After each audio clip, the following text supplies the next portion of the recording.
the former EFF provincial chairperson in the province of KwaZulu-Natal, Vusi Khumalo, talks about how he got expelled in the EFF. Let us listen to this.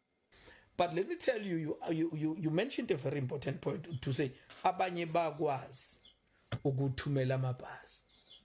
The question you should ask yourself, bakwazi bayithathaphi imali. Let me tell you what happened. EFF was a kingmaker kumasipala because omasipala baphethwe inkatha nokhongolose. I-ANC mayifuna ukungena ayoguqa kwi-EFF ukuze kuvotelwe imeya ye-ANC. Inkatha mayifuna ukungena ayoguqa kwi-EFF ukuze i-EFF ivote nayo ukuze bathole ukuba umeya baphathe umasipala. Julius was saying